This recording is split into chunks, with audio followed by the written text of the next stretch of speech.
Alerta Geral. Estamos de volta no bate-papo político e agora para falar sobre o auxílio emergencial que chega ao fim. E a partir de janeiro, milhões de pessoas terão dificuldades para se alimentar e pagar as contas porque o mercado ainda não reabriu as vagas de trabalho perdidas na pandemia. Com outras informações, Carlos Alberto. O fim do auxílio emergencial deixa dúvida para milhões de brasileiros, para milhares de cearenses, que a partir de janeiro ficam sem a ajuda financeira do governo federal.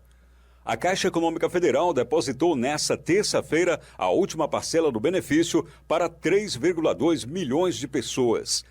Nesse contingente estão milhares de cearenses do interior e da Grande Fortaleza.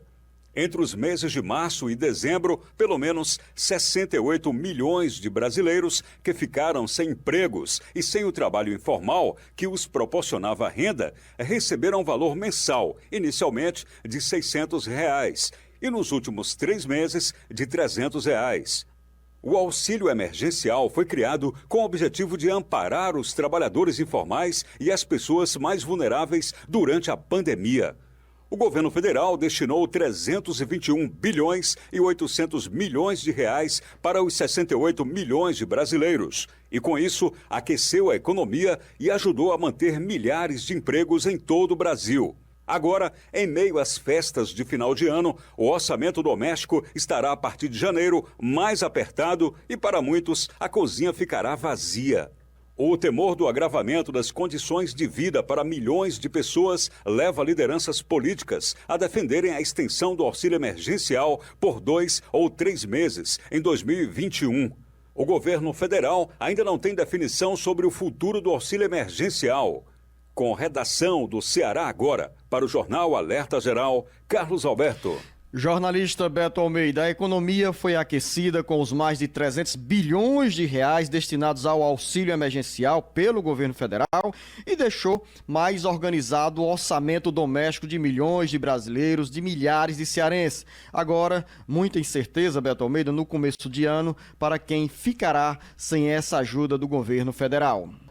Exatamente, Luciano, muita incerteza e deixando bem claro, é um desafio, é de extrema importância que o governo encontre rapidamente um substituto para o auxílio emergencial, porque as consequências do fim desse benefício são gravíssimas para milhões de trabalhadores que estão hoje principalmente na informalidade e mais ainda, Luciano, porque o governo simplesmente não tem ainda um plano B para o que fazer com essa massa de trabalhadores a partir de janeiro agora de 2021. E mais do que isso, o impacto forte que isso representa na economia. Você sabe qual é a expectativa, Luciano, de desemprego, pelo menos para ir para os primeiros 3 meses de 2021? Algo em torno de 16% da população economicamente ativa. Só para os nossos ouvintes entenderem, Luciano, olha, nós temos 59 milhões de brasileiros que estão aí, vão deixar de ter direito ao auxílio emergencial que foi criado exatamente para dar esse alívio dos efeitos da pandemia. Mas, na prática, esse número é maior, tá certo? Por que eu digo que é maior? Porque eu não estou incluindo aí, Luciano, os 19 milhões que já recebiam o benefício do Bolsa Família. Então, se você somar aí 59 com 19, nós estamos com 68 milhões, tá? Só que o diferencial é que esses 19 milhões, eles voltam a receber o Bolsa Família, vão continuar. E 59 milhões vão ficar, como se diz, no relento, dependendo ainda do que o governo vai criar para eles. E isso sim, terá um impacto muito forte nos indicadores de pobreza e de desigualdade que este país já tem e que promete ainda se acelerar caso alguma coisa não seja feita.